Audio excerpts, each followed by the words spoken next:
de este libro del Chilam Balam, del Rabin al-Achí. Es una obra, prácticamente el Rabin al-Achí, esta obra está hecha como que fuera una obra de teatro.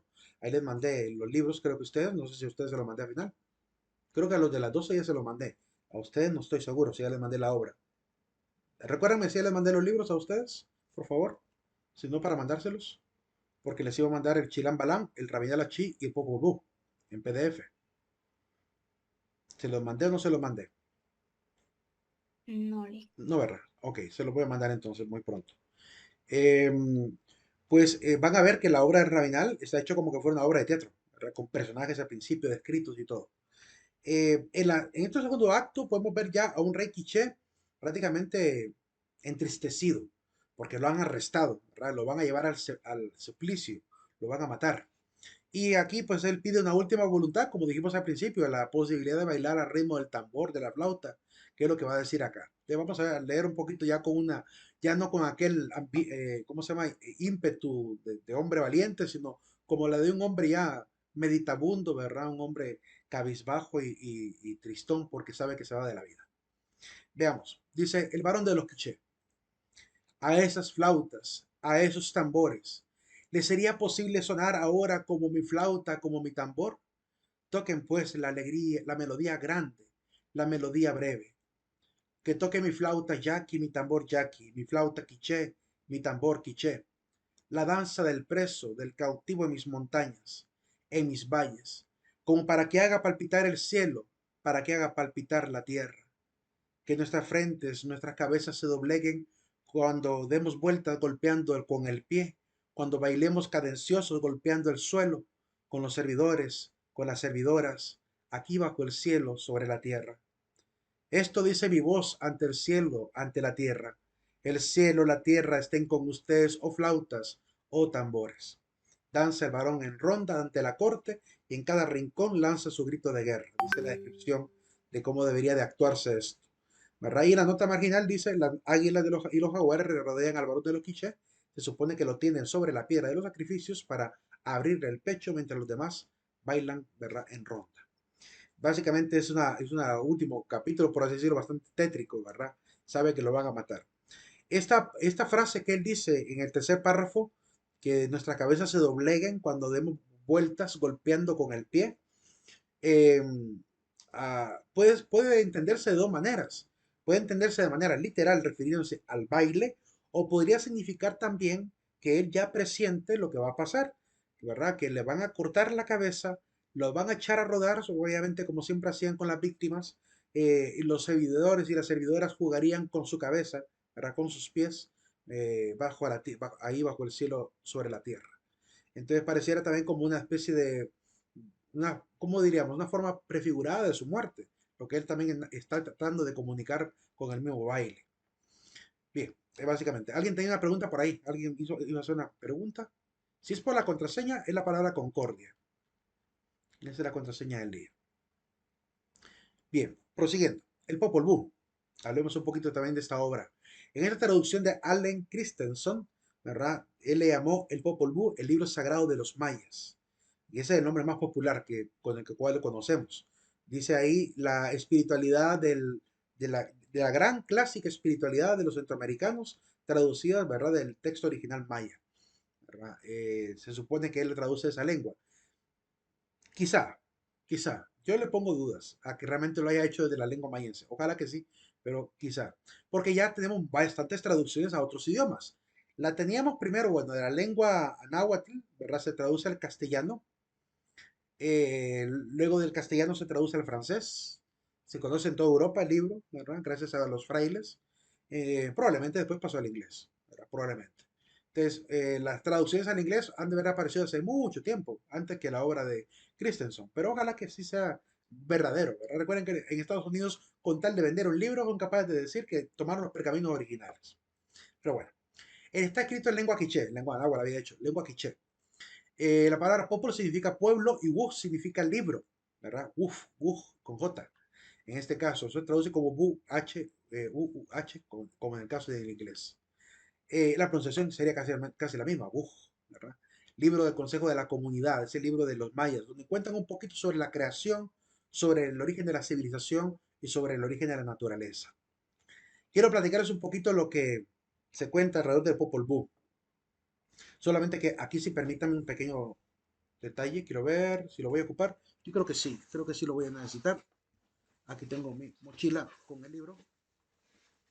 Creo que sí lo voy a necesitar con ustedes. Permítanme un segundito.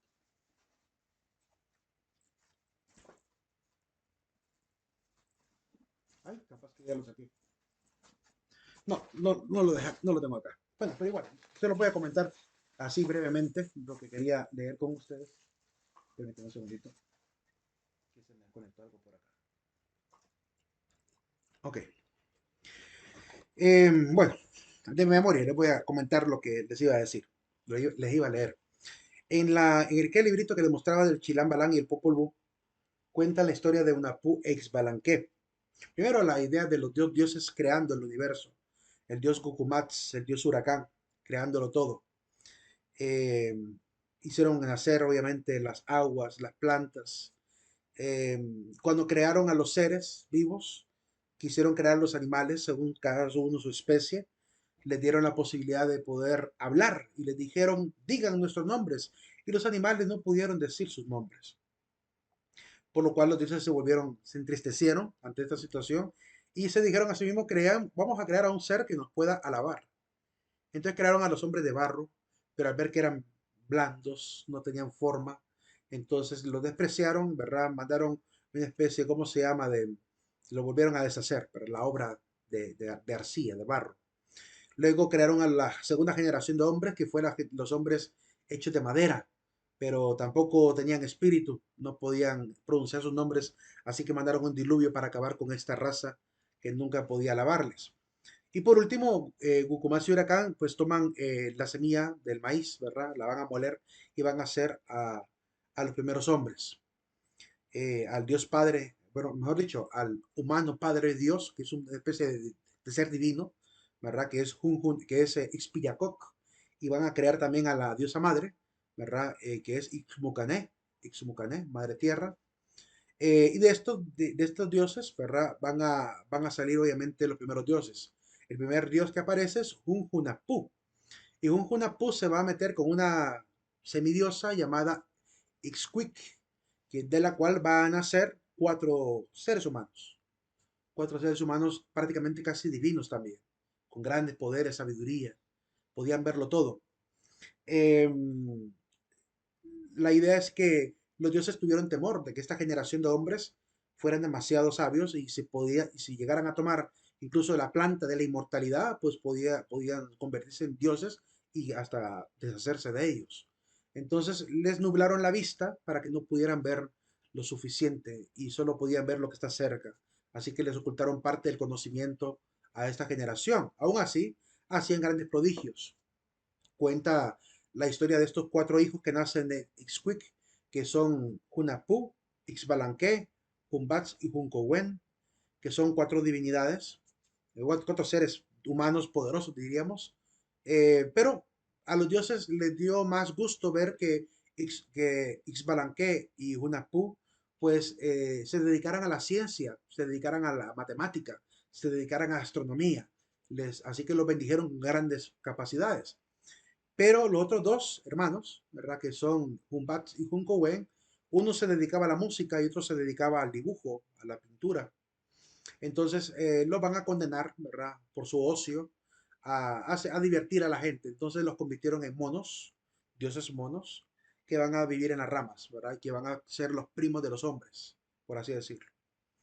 Eh, de esta relación de los dos chicos, eh, ellos vinieron un día, dice la historia, agarraron los implementos de pelota de sus padres y se pusieron a jugar el juego de pelota, el famoso Tok Tak Pok o Clash, Clashly o Chag.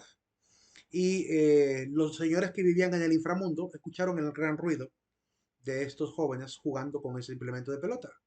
Así que le mandaron un emisario, ¿verdad? A través de una especie de, creo que fue un grillo, les mandaron un emisario del inframundo para que les avisara que querían que fueran de visita al Xibalbá. Los invitaron a estos hombres. El grillo fue tragado por un sapo, el sapo por una serpiente, la serpiente por una ave, ¿verdad? Y al final cada uno escupió al otro para dar el mensaje a estos dos chicos. Eh, Ellos inocentemente pues bajaron por las cavernas, ¿verdad? Los famosos cenotes, hasta llegar al Xibalbá. El Xibalbá, o Yakawitz se le llama también, es el inframundo. Y llegan obviamente a esa competición, ¿verdad? Pasaron por diferentes casas que eran trampas de los señores del Xibalbá, la casa de los murciélagos, la casa de los jaguares, la casa de los puñales, y por cada una de las casas ellos con su sabiduría salir adelante. No pudieron entonces los señores de Xibalbá poder acabar con ellos, con esas trampas, y al final los van a capturar, ¿verdad? Van a poder tirar en sacrificio al fuego, una especie de, por lo que narra, parecía que a la lava, ¿verdad? La idea que lo lanzaron a un volcán o a lava. Total que después agarraron los huesos, ¿verdad? De estos seres, probablemente sea fuego nada más, porque si agarraron los huesos significa que no los tiraron a lava, pero por la manera como lo narra pareciera que dijera lava. Lo cierto es que sacaron los huesos de estos seres, los molieron, ¿verdad? Y los tiraron a un río. Tiempo después surgieron dos peces, dos hombres pez, le llama la historia de este Popol Vuh. Salieron dos hombres pez, de los cuales surgieron otros dos pobres hombres, ya no con aquella apariencia gloriosa de una Puix Balanqué cuando eran prácticamente casi semidioses, sino como hombres pobrecitos, ¿verdad? Con unas vestimentas muy pobres, pero aún así con una gran espiritualidad y sabiduría y una gran capacidad curativa, por lo cual podían incluso resucitar animales, ¿verdad? Incluso por puro gusto de ellos se cortaban la cabeza y se la volvían a costurar y quedaban obviamente como que no hubiera pasado nada, es decir, se podían resucitar a sí mismos. Esto lo vieron los señores de Xibalbá y de alguna manera se vieron como envilecidos, ¿verdad? Atraídos por esta situación. Les van a pedir a ellos que también les permitan, ¿verdad? Pasar por la muerte, pero antes le ponen la prueba, ¿verdad? Mata a este perro y revívelo. Y cuando vieron que lo lograron revivir, entonces ya tuvieron confianza y dijeron, pues háganos lo mismo a nosotros, ¿verdad? Y entonces estos señores, Unapuex Balanqué, decidieron, ¿verdad? Lo vamos a matar, pero no lo vamos a revivir. Y así fue como derrotaron a los principales señores de Xibalbá, atemorizando al resto de los habitantes de Xibalbá, del inframundo, eh, por lo cual vencerían sobre aquel gobierno, caería prácticamente el reino del Xibalbá. Por esta victoria, los dioses, ¿verdad? Los van a premiar a estos dos y los van a inmortalizar después de su muerte. Los van a convertir a una Pu en el sol, el famoso King, y a Xbalanque lo convierten en la luna, en Na, ¿verdad? Y los inmortalizan prácticamente para que quede la historia siempre. Por eso los mayas comúnmente hacían rituales al anochecer y amanecer, porque para ellos la entrada del sol en el horizonte era la lucha nuevamente de aquellos valiosos guerreros, ¿verdad? Con los señores de Xibalbá. Y rogaban para que volvieran a salir ilesos y pudieran seguir iluminando el día. Por eso es que eran una cultura de constante celebración, la cultura maya. Más o menos eso es lo que de alguna manera narra un poco el Popol Vuh. Y quería comentarles esa parte. Ahí claramente dice que estos hombres hechos de maíz, pues obviamente el maíz se convierte en una planta muy importante para los mayas. La obra originalmente tiene un nombre distinto. En la lengua castellana se llamaba así. El que está abajo es el sacerdote que extrajo la obra de Guatemala y se lo va a llevar para Francia, lo va a traducir a la lengua francesa, que es Charles Etienne Brusseau de Bourbourg. Eh, por la manera como viste, parece que es sacerdote, ¿verdad? Un sacerdote, no parece obispo, pero sí como un sacerdote. El otro sacerdote que está ahí mencionado es Francisco Jiménez. De hecho, en la portada original dice, empiezan las historias del origen de los indios de esta provincia de Guatemala, traducido de la lengua quiché en la castellana, para quienes estaba dirigida la obra, para los ministros del Santo Evangelio. Entendamos entonces, para aquellos que dicen que la iglesia vino a erradicar la cultura maya, no es cierto. No es cierto, porque los principales escritos de los mayas, Chilam Balán, Rabinal Achí y Popol Vuh, quienes los popularizan y cuidan, son los frailes. Ellos son los que popularizan estos libros, que toman los códices, incluido también aquel que les platicaba yo que lo acusan de haber sido muy intolerante, Diego de Landa. El Chilam Balán es una traducción de Diego de Landa. Él es el que extrajo este contenido de la memoria de los indígenas que vivían en su época, ¿verdad? Y la traduce, obviamente, desde la lengua original, la traduce, ¿verdad? A la lengua castellana. Aunque por la manera como está redactado, por ejemplo, el Popol Vuh, el Rabinal Achí, perdón, logré ver una copia que parecía letra española, pero con lengua náhuatl. Es decir, los frailes escribían la obra en lengua náhuatl y luego la traducían al castellano, ¿verdad? Para luego, es decir, la copia inicialmente la hacen ellos, desde la lengua original. Entonces se puede notar la caligrafía española, pero con lenguaje indígena. Entonces claramente aprendían el idioma, ¿verdad? Se esforzaban por conocer la cultura. Ahí está traducido por el reverendo padre Fray Francisco Jiménez, cura doctrinero del Real Patronato del pueblo de Santo Tomás de Coahuila. La obra originalmente, quiero ver aquí en el chat si hay alguna consulta o es que la contraseña están pidiendo. Sí, la asistencia ya acabó, a las 5:10 terminaba, ¿verdad? Em, Recuerden que siempre son los primeros 10 minutos. Si ya entraron después, ya pasamos lista, ¿verdad? Después de los 10 minutos.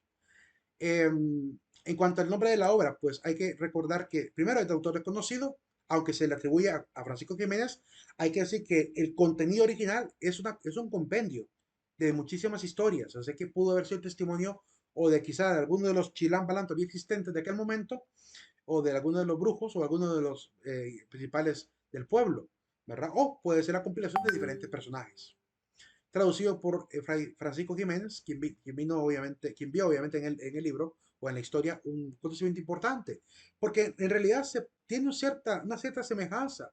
Habla de la creación, ¿verdad? De dos entidades divinas. Habla del diluvio, ¿verdad? De que también está constatado en el Génesis. Por esta similitud con el Génesis, vieron ellos una importancia interesante, ¿verdad? Quizá por ello lo resguardaron. El escrito de Jiménez estuvo en Santo Domingo primero, luego pasó a San Carlos de Guatemala, en San Carlos de Borromeo en Guatemala, y luego va a ser extraído por este sacerdote que está en la parte de abajo, que es Charles Etienne Brusseau de Bourbourg, y le puso el nombre en francés de Popol Vuh, le livre sacré, les mythes de l'Antiquité américaine, que es el libro sagrado y los mitos de los antiguos americanos. Ese es el nombre con el que se va a conocer en Francia. Eh, Entendamos entonces la riqueza que hay detrás de estos libros, ¿verdad? Y del papel también que jugó la iglesia en medio de la situación quizás difícil, pecaminosa de algunos españoles, ¿verdad? La iglesia estaba haciendo su trabajo, que era educar y conocer la cultura también de aquellos que educaban en la fe, ¿verdad? Que eso siempre lo ha hecho la iglesia por 2000 años, ¿verdad? Eh, Así que es una característica de la evangelización misma, ¿verdad? De inculturizar el evangelio e inculturizarse, ¿verdad? Para conocer obviamente a la gente a la cual se le lleva el evangelio. El contenido por Paul Bus, pues ya hemos visto, habla de la creación, de la historia de una Puig Balanqué, de la creación de los hombres de maíz, de cómo se describen también las comunidades, de Cumarcac sobre todo, la esperanza del amanecer y la permanencia en el Chacahuitz o Chivalbá, los relatos de las migraciones mayas y la fundación de Cumarcac y lista de las migraciones. Básicamente esa es la síntesis del contenido de Popol Vuh y la historia que les narré. Pero en el aula virtual les voy a colocar, ahorita que suban los videos, les voy a colocar el video de Popol Vuh. No sé si ya lo coloqué al final. No sé si lo colocaré. Yo creo que ya lo coloqué. Si no, pues lo voy a colocar en esta semana. Donde el video que les colocaría es el que explica lo que yo les comenté ahorita, ¿verdad? La breve historia de una PUEX Balanqué. Eso es lo que estaría en ese video extra al video de la grabación de clase. Otra manifestación culturales mayas, ya para ir cerrando un poquito esta parte y luego pasar a la parte de la religión y terminar con la parte de los lugares arqueológicos. En cuanto a la cosmogonía, la forma de interpretar el universo de los mayas, creían que el mundo estaba sostenido sobre un gran lagarto, que está ahí en la parte de abajo, se puede ver en las aguas, un lagarto en la parte terrena. Las plantas importantes y místicas para el pueblo son el árbol de ceibo, ¿verdad? El árbol del cedro y el árbol bueno, la planta de maíz, que están representadas ahí. La planta de maíz en el lado izquierdo, ¿verdad? Y el ceibo y el cedro en las demás plantas. Eh, para ellos, la tierra estaba conectada por diferentes túneles, ¿verdad? Cuevas, donde se puede ver incluso las estalagmitas y estalactitas ahí dibujadas como picos, que llevaban obviamente al Yacahuitz o al Xibalbá, donde encontrarían a los señores del inframundo, lugar de la morada de los muertos. En la parte del cielo, pues está la serpiente bicéfala, que representa la tormenta, representa la lluvia. Y aparecen también el King y el Na, ¿verdad? Como los símbolos del sol y la luna, una Puex Balanqué divinizados. Básicamente es parte de la cosmogonía del mundo maya. Por cada hora del día, ¿verdad? Las 12 horas del día y las 12 horas de la noche, había una divinidad, ¿verdad? Divinidades de la oscuridad y divinidades de la luz. El mismo templo de Kukulcán es interesante por ello, porque se supone que conforme va avanzando el sol en el día, en una fiesta del año, se logra ver como que una serpiente va saliendo como una sombra, como que una serpiente avanzara por las gradas, por los lados de las gradas, ¿verdad? Ahí pueden ver muchos videos en YouTube de la gente que ha grabado esa subida del sol y esa sombra que se genera también en forma de serpiente. Por cierto, en la parte de abajo el Xibalbá, en la parte de arriba la morada de los dioses y en la parte de la tierra la morada de los vivos, ¿verdad? Casi siempre los templos los hacían sobre lugares que consideraban sagrados, como los cenotes, ¿verdad? La palabra cenotes hace referencia a un lugar que es agua subterránea, porque ellos consideraban que en estos cenotes estaba prácticamente la posible entrada al inframundo. Todo tipo de cueva era sagrada para ellos. No importa si fuera una gruta en la superficie, todo eso era sagrado para ellos. De hecho, cerca de la pirámide de Kukulcán que están viendo en pantalla, ¿verdad? Esta pirámide que tiene un cenote debajo, ¿verdad? A unos cuantos metros de ahí, ¿verdad? En línea recta al templo, hay otro cenote, ¿verdad? Lástima que no tengo ninguna imagen acá para mostrárselas, pero si buscan en Google Earth la pirámide de Kukulcán en Chichen Itza, van a ver que muy cerca está ese famoso cenote. Sí le mandé, creo que una especie de foto a ustedes donde mostraba a la gente bañándose en ese cenote, ¿verdad? Creo que a ustedes se la mandé, ¿sí o no? Recuérdenme por favor si les mandé esa foto. Sí lo Sí, hizo. lo Sí, mandé. ok. Pues ese es el cenote del Iquil, ¿verdad? Que es ¿cómo se llama? Un cenote sagrado para ellos. Y pues ahí sí, ahí sí también sacrificios, como les mostraba en la foto también que mandé junto con esa, de la cantidad de cráneos y usamenta que se han sacado de ahí, ¿verdad? Como pueden ver también en esta estructura del templo de Kukulcán se puede observar que hay diferentes pirámides, ¿verdad? Una sobre la otra. Igual vamos a ver también cuando miremos lo de Copán. Sabían calcular la parte de los equinoccios, solsticios, los eclipses solares, los movimientos planetarios, ¿verdad? Calculaban de millones en millones, grandes cantidades. Incluso la misma contabilización del tiempo, ¿verdad? La hacían en millones de millones, de millones de millones. Usaron el concepto de cero 1000 años antes que los romanos, así que prácticamente son una de las culturas que se ganan la fama de ser grandes matemáticos. En cuanto a la religión de los mayas, ya vimos la pirámide social de los mayas, se distingue un poquitito apenas. Quizás los primeros 2 niveles, 3 niveles son los mismos que la jerarquía social. Solo hay como 2 niveles más que claramente es diferencia. Pero básicamente la misma estructura. Solo no se vayan a confundir. Los sacerdotes de esta religión maya se casaban, ¿verdad? Se dedicaban a la adivinación, a la matemática, a llevar la cronología de los pueblos y de los reyes, a hacer las curaciones y la medición de las estaciones para la parte del cultivo. ¿Verdad? Son ellos los que hacen el respaldo de los diferentes gobernantes incluso. Lo que incluso también están a cargo de las grandes obras de arquitectura también, que están obviamente hechas para adorar a los dioses, la mayoría de ellos. Eran politeístas, tenían una gran cantidad de familias de dioses, algunos emparentados, no, por lo menos de lo que se pueda conocer, ¿verdad? Se sabía que cada divinidad tenía su pareja, tenía sus hijos, ¿verdad? Pero ha sido muy poco popular, obviamente, en nuestra cultura centroamericana conocerlos, ¿verdad? Pero aquí están algunos de los nombres. Está la diosa Ipsanna, que es la diosa creo que es del hogar, la fertilidad, si no me equivoco. La diosa Ixchel, la diosa de la sabiduría, es Ipsanna, la diosa de la sabiduría. Ixchel es la diosa del amor. Tohil, el dios del fuego. Apuch es el dios del inframundo. El Xibalbá es un señor del Xibalbá. Bugukakix, que es un dios papagayo, ¿verdad? Hun Hunapú, que es el papá de los otros 4 que están abajo. Hunbats y Hunkowen. Hunapú ex Balanque, que son los 4 que les mencioné. Chak, que es dios de la lluvia, ¿verdad? Pahuatún, dios del trueno y de relámpago, del trueno, del rayo. Kinichahau, que es el dios de la música, ¿verdad? Y otros que voy a mencionar más adelante cuando miremos un poquito más detenidamente a ellos. En la religión de los mayas, ellos eran animistas, consideraban que una vez muerta la persona quedaba deambulando, ¿verdad? Y esto se va a fusionar con un término católico que no es parte de la sana doctrina católica, que es el tema de las almas en pena. Cuando la iglesia habla de las almas en pena, se refiere a las almas que están en el purgatorio, no las que están aquí y en la tierra, ¿verdad? Esa no es doctrina católica. Eso es lo que se va a fusionar prácticamente esa idiosincrasia indígena de creer que hay ánimas aquí en la tierra con la idea de las almas en pena de las cuales habla la iglesia, ¿verdad? Es una fusión de idiosincrasia religiosa indígena y castellana, bueno, cristiana. Eh, Creían además que los mismos brujos o sacerdotes tenían la capacidad o de dominar a los animales, ¿verdad? Con su mente, o de convertirse en ellos, es decir, los nahuales. Es una religión nahualista, ¿verdad? Consideran que los animales son sagrados y que también pueden dominarlos, incluso hacer maldades con los mismos animales, mandar quizá a un cerdo para que destruya la milpa de tal persona, ¿verdad? Y esto ha quedado todavía en la cultura mesoamericana, en la cultura centroamericana.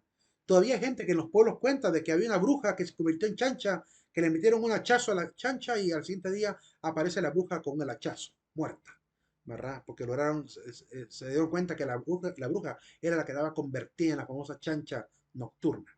Esa es una leyenda que andan por toda Centroamérica. Así también las almas en pena, como la ciguanaba, la chorca, la, la, la sucia, la llorona, ¿verdad? Todo eso es parte de la cultura mesoamericana y es prácticamente la casa de la misma historia, ¿verdad? Bueno, hay dos tipos de versiones, la versión de la mujer que llora por sus hijos y la versión de la mujer que anda engañando a los hombres infieles, ¿verdad? La famosa sucia. Entonces, de eso en toda América Latina, en toda América Central, se habla de de estos dos tipos de mujeres que están asustando a la comunidad. La estructura religiosa es una pirámide también parecida a la de la jerarquía social.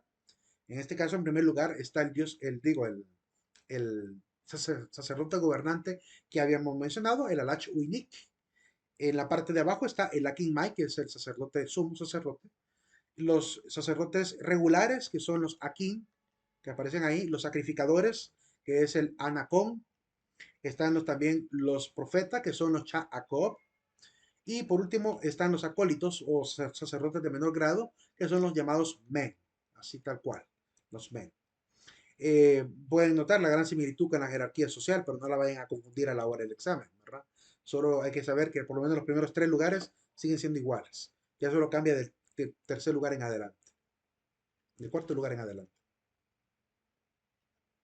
En cuanto a la adivinación, eran los brujos, los profetas, los chilam, los que tenían esa capacidad. En Uxmal está este templo que se supone era el palacio del chilam, ¿verdad? El templo del brujo. Ellos eran capaces de hacer adivinación por medio de la obsidiana.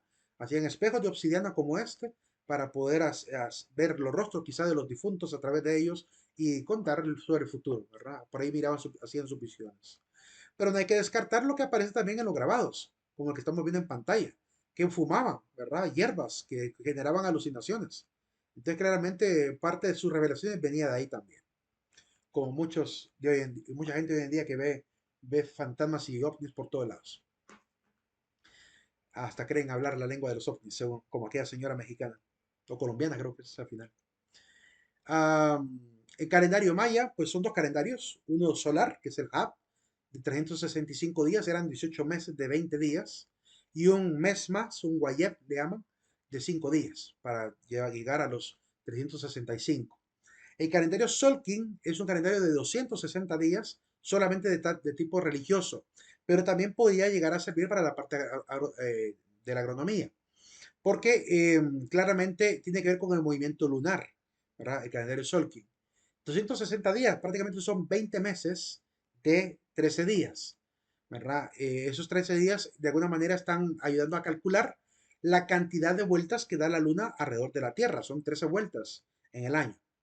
Entonces, en función de qué tan cerca está la luna respecto a la Tierra, en ese giro que va dando, ¿verdad? En forma de círculo, bueno, de elipse sería en todo caso.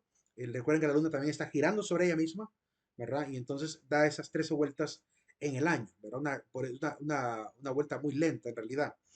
Y se puede ver en el calendario, pues como ellos marcaban, ¿verdad? Del 1 hasta el 13, los puntos donde la Tierra estaría, donde la Luna estaría prácticamente más cerca de la Tierra, que sería básicamente los tiempos de luna llena, ¿verdad? Que es cuando los nutrientes de la Tierra suben obviamente a las capas superficiales, ¿verdad? Incluso el agua misma es atraída. No entendían quizá la ley del magnetismo alrededor de este tema, pero entendían que había relación, por lo menos, y que eso ayudaba a las cosechas, que la Tierra estaba como que más cargada para poder sembrar la semilla y que le llegara más rápido los nutrientes y hacer de ello una buena cosecha, ¿verdad? Es parte, por lo menos ellos lo manejaban desde un punto de vista quizá de tipo espiritual, ¿verdad? Hoy lo entendemos un poquito más por el tema del magnetismo mismo que ejerce el satélite sobre la Tierra. Ahí podemos ver otro sincronario del calendario Solkin, mostrando los meses al lado, con los nombres ya en español, dragón, viento, noche, semilla, serpiente, enlazador de mundo, mano, estrella, luna, perro, mono, humano, caminante del cielo, mago, águila, guerrero, tierra, espejo, tormenta y sol, ¿verdad? Ahí podemos ver cómo van contabilizándose en los 20 meses, los 13 días, y se vuelve a reiniciar. Miren que comienza en 1 y termina hasta en 3 el calendario. Es bien exacto en realidad. Los dioses mayas, retomando un poquito lo que ya mencioné así a la carrerita, ¿verdad? Y contándonos un poquito más de algunos detalles, de algunos otros tampoco que no he mencionado. Ahí está Ipsana o Ipsama, también siempre a los dioses se les representa como seres ancianos, ¿verdad? Por aquello de la sabiduría. En la cultura maya, el anciano prácticamente es el que guarda la tradición, el testimonio, ¿verdad? Y que claramente su voz es importante en la comunidad. Se sentaban en las hogueras a escuchar a los ancianos, a contar las historias del pasado, de sus ancestros, ¿verdad? Son ellos los que llevan prácticamente el conocimiento de la comunidad. Por eso es que a los dioses también se les representaba no como seres jóvenes, sino seres ancianos, ¿verdad? Seres con sabiduría. La diosa Ixchel, diosa del amor, también anciana. El dios Tojil del fuego y Temazcal. Temazcal es este tipo de sauna natural, ¿verdad? Que colocaban piedras calientes o brasas, echaban algún tipo de resina como mirra o ámbar para poder dar humo y aroma agradable. La gente se metía ahí, ¿verdad? Para vivir experiencia espiritual de meditación. De alguna manera simboliza también el entrar al Xibalbá, al inframundo, ¿verdad? Es un recordatorio de este mundo subterráneo también y esta conexión con lo espiritual. Paguatún, ¿verdad? El dios de los cielos, truenos y de los vientos. El dios Apuch, llamado también Yunquimil, uno de los señores del Xibalbá, señor de los muertos. El equivalente de la Parca, el equivalente del Hades, prácticamente. El Bukuka Kix, el dios de la Osa Mayor.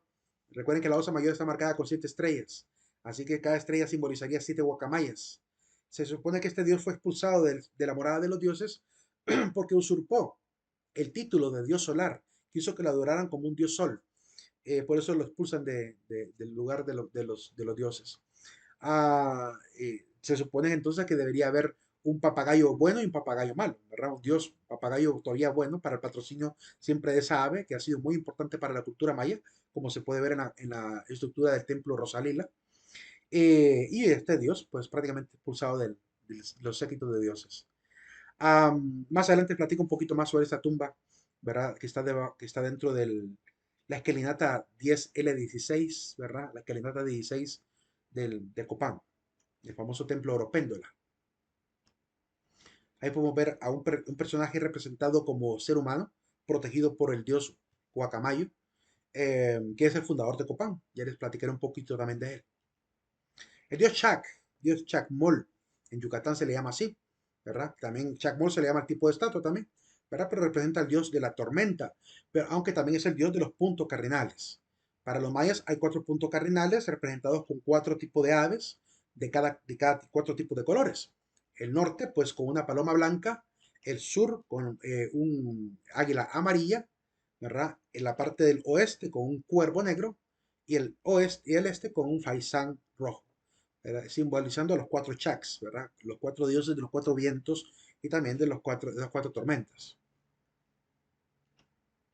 Kinich el dios de la música, el dios de la poesía, representado también como un jaguar, como fuego, ¿verdad? Gobernante del Xibalbá. Es uno de los dioses del inframundo. De hecho, aquí en Copán hay un grupo de música dirigido por la famosa Yarinaldi Pinto, ¿verdad? Que se llama Kinichahao. Ella tenía como una especie de estudiantina, algo así, ¿verdad? Que se dedica a la música clásica y también folclórica. Ixpillacoc, el dios padre, Ixmucané, la diosa madre, ¿verdad? El de la virilidad masculina y el vigor femenino. Esta, ¿cómo se llama? Ixmucané va a ser la madre de Junjunapú. Y este Junjunapú se va a relacionar con otra diosa que ya les platiqué, que es Ixpillacoc. No, se llama, ya, bueno, aquí en la siguiente diapositiva lo tengo. ¿Cómo se llama? Junjunapú. Ixcuic se llama ella, Ixcuic, la famosa diosa con la cual se va a relacionar. De esta relación de Junjunapú con Ixcuic no es Nesquik, sino que Ixcuic. En la relación de estos dioses van a ser estos 4 personajes que ya les platiqué en la historia del Popol Vuh, que es Unapu, Ixbalanque, Jumbaz y Juncuhue. Es los dioses prácticamente brujos, ¿verdad? Hechiceros y divinos, y también los astrónomos, y contra los dioses que se dedicaban al ocio, de la parte musical y la parte del dibujo, Humbats y Hunkuwe. Ahí está Isquik, señora del Xibalbá, esposa de Hunhunapu y madre de estos cuatro personajes famosos. Se supone que a Hunhunapu lo van a castigar los dioses, lo van a convertir en un árbol de jícara, ¿verdad? Ese que está ahí representado. Se supone que aún siendo un árbol de jícara, logró embarazar a Isquik, de la cual nacen estos cuatro dioses que ya hemos mencionado. Los dos que se convierten en divinidades del arte, ¿verdad? Con forma de monos. Y los dos que se van a inmortalizar como el sol y la luna. Y una Pu e Ixbalanque. Ahí está la representación de cómo se llama, del grillito, de la rana, de la serpiente y del águila. Bien, veamos un poquito acerca de los lugares arqueológicos. ¿Alguna pregunta hasta ahora?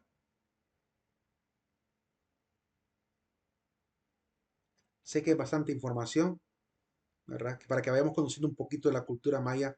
Algunos ya seguramente ya han de haber escuchado algunos nombres de estos dioses, seguramente. Otros quizás nunca habían escuchado, ¿verdad? A mí me llama mucho la atención esto porque, como una especie de crítica, somos muy buenos para aprendernos las divinidades y los nombres y los personajes de los mitos de otros pueblos. Aquí todo el mundo sabe, por lo mínimo, dioses griegos, 10 dioses romanos. Se sabe en la mitología de los coreanos, en la mitología de los chinos, en la mitología de los japoneses, por todas las series animadas que hay de manga. Saben nombres de divinidades incluso del mundo, ¿cómo se llama? Hindú. Pero las que tienen que ver con la cultura de nuestro pueblo, la que llamaría al turismo, la que llamaría a la curiosidad y a todo esto, bueno, hay gente que se maneja tan bien los nombres de los personajes de Harry Potter que no tienen nada que ver con nuestra cultura hondureña, bueno, cultura prácticamente mesoamericana, y que podríamos explotar para el turismo, así como ellos explotan a Harry Potter para vender sus montón de trajes y libros y estampitas y todo, ¿verdad? Y generar ingresos para familias. Pero aquí como que le tenemos poco amor, ¿verdad? A esta cultura. Y tenemos lugares, ¿verdad? Y eso que Harry Potter es un ser ficticio, que no tiene ni siquiera referencia geográfica, más que Inglaterra. Pero en nuestro caso tenemos templos mayas, ¿verdad? Tenemos lugares arqueológicos que podemos explotar con excursiones, restaurantes, música, arte, pintura, escultura, de todo, ¿verdad? Y poca gente está haciendo uso de esto, sobre todo en los lugares más cercanos, a los lugares arqueológicos donde más están explotando esto y donde más conocen la cultura. Pero el resto de hondureños como que no nos importa mucho, ¿verdad? Y eso nos debe decir mucho. Miren en México cómo explotan cada 1 de noviembre, cómo explotan el Día de los Muertos, ¿verdad? Para generar turismo, para generar un poquito esto. Yo no digo que hay que volver a la cultura del pasado, sino aprovecharlo como un tema turístico que vale la pena para lograr también esa identidad nacional que tanto necesitamos para rehacer las paces y rehacer la familia y rehacer la sociedad que a veces está demasiado polarizada. Como dijimos al principio, una sociedad sin identidad está prácticamente condenada al fracaso. Pues en nuestro país hay muchas cosas que nos dan identidad y que no estamos aprovechando, ¿verdad? Que quede esa reflexión para los que de repente algún día trabajen para el gobierno, para que hagan un mayor esfuerzo, porque se requiere un poco más, ¿verdad? Un poco más de esfuerzo al respecto. Ahí están los escritos principales, dice al final. ¿Por qué los mayas se fueron de los lugares? Lo primero que tengo que aclarar, que le decía también a los de la sección anterior, los mayas no se extinguieron. Es decir, la idea de que los mayas se extinguieron porque los españoles los mataron, eso no tiene fundamento. Porque en principio dejaron los lugares sagrados, como Copán, como Tikal, los dejaron abandonados casi 200 años antes de la venida de los españoles. Desde el año 900 al año 1200 aproximadamente, ya habían abandonado los principales centros ceremoniales. Así que ni siquiera habían venido los españoles cuando eso. Estamos en el año 900 después de Cristo, al año 1200, 1400 por mucho, 1440 por mucho, ¿verdad? Después de Cristo, cuando ya se han dispersado. Entonces, el español primero no tiene nada que ver con la caída del Imperio Maya, ¿verdad? Es lo primero que hay que decir. Cuando mucho, la relación con los chizáes en Yucatán, cuando mucho. Pero con lo que pasó en Guatemala y Honduras y El Salvador, eso tiene que ver otras causas completamente diferentes. Eh, ¿Cuáles son las posibilidades? Pues hay varias teorías al respecto. Algunas tienen obviamente bastante fundamento, incluso hallazgos arqueológicos. La causa posible de la caída de los mayas. Lo primero es el error que ellos cometieron de cultivar quemando la tierra. El método de la rosa arruinó la productividad del cultivo, lo que los obligó obviamente a buscar los lugares de las montañas donde se podían obtener todavía recursos para subsistir. Así que se van a tener que ir de los lugares, ¿verdad? La gente noble se va quedando sola porque los agricultores no pueden sacar alimento y se van a se montañas, se van a las selvas a vivir, obviamente, como sabían hacerlo, ¿verdad? Para lograr los lugares más prósperos para la comida. También la escasez de los animales, claramente, eran buenos cazadores. Entonces, claramente eso lo llevó a la expansión. Segunda posible teoría, bueno, yo digo que casi todas tienen verdad, casi todas tienen validez. La segunda es, aparecieron estados militaristas en la parte de Yucatán que van a doblegar a los demás pueblos, los van a volver prácticamente sumisos, gobernados, y claramente esa esclavitud que les vino encima no la soportaron, entonces hubo esta rebelión. Se dispersaron después de intentar quitarse encima a los gobiernos militaristas y no pudieron, entonces se dispersan, se van a los lugares más perdidos de Centroamérica para poder subsistir. Eso generó que incluso tuviésemos descendientes mayas, no solamente viviendo al lado de Copán, sino todos los cares, potones y huaquis que formaron en la cultura de los lencas, también son descendientes del pueblo maya, que se van a dispersar a lo largo de Honduras, ¿verdad? En todos los departamentos de Copán, el Empira y Tibucá, hasta La Paz. Y también al sur de El Salvador, norte de El Salvador, hasta el departamento de Francisco Morazán. Entonces claramente se van dispersando, se van alejando prácticamente de los centros ceremoniales, con la ganas de poder subsistir en paz, ¿verdad? Y la otra posibilidad es la pandemia. Esta teoría les debo todavía, y quedé también a los de las 4 de la tarde investigarlo, bueno, de hecho las 3 secciones, porque yo recuerdo haber visto un documental de los mayas donde un médico tenía esa teoría. Y se enamoró tanto de la teoría que se fue a vivir a Guatemala a explorar los lugares todavía sin exploración y lugares donde ya hay un poco de exploración, y se volvió prácticamente un arqueólogo empírico, es decir, un arqueólogo que se volvió a sí mismo. Claramente dice él en el mismo documental, dice que los demás arqueólogos lo miraban con desdén porque obviamente no era alguien de la carrera, no que era alguien que desde la medicina quería entender a los mayas y el por qué podría haber sido una pandemia la que también los motivara a dejar, o incluso el bajón de la población se debió quizá a la pandemia. Y él en ese documental al final muestra, hace la presentación de las pruebas de que lo que él dice tiene razón, porque encontró unas fosas de los mayas, ¿verdad? Comunes, donde estaban muchos esqueletos, ¿verdad? Enterrados juntos, cosa que los mayas comúnmente no hacían, porque ellos obviamente hacían nichos por cada una de las personas que morían.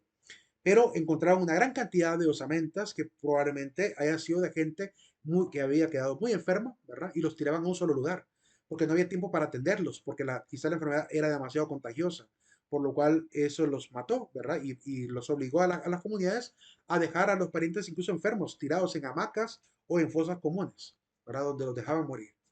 Eh, Era básicamente la manera como se libraban de que se diezmara aún más la población. Así que es una de las teorías más fuertes también, ¿verdad? Y que tiene el respaldo de este médico. Ya le puede conseguir el nombre del documental o del médico que hizo esta teoría. En cuanto a los desastres naturales, pues claramente somos un lugar, entre comillas, privilegiado de muchos fenómenos meteorológicos, ¿verdad? Telúricos, volcánicos, y ya les mostraré por qué, ¿verdad? Específicamente.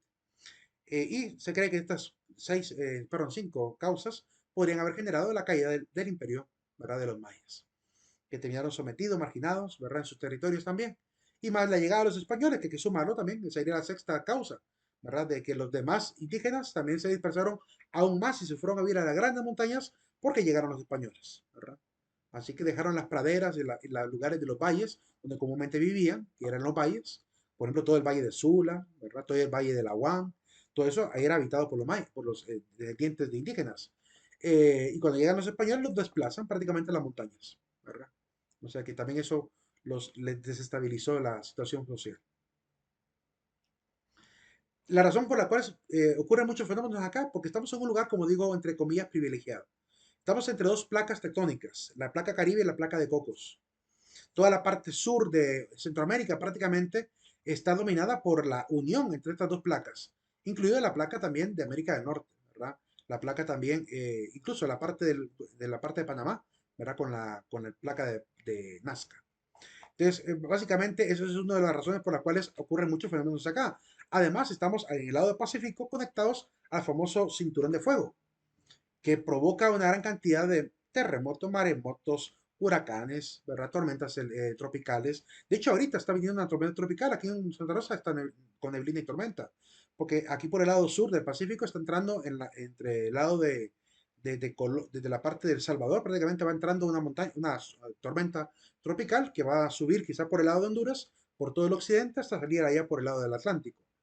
Entonces, esperemos que en estos próximos días, según los estimados, va a haber mucha tormenta, debido a que aquí ocurren a cada rato ese tipo de cosas. Porque el aire frío del lado atlántico más el aire caliente del aire pacífico claramente se une y forma pues estos cruces de tormentas tropicales y de huracanes.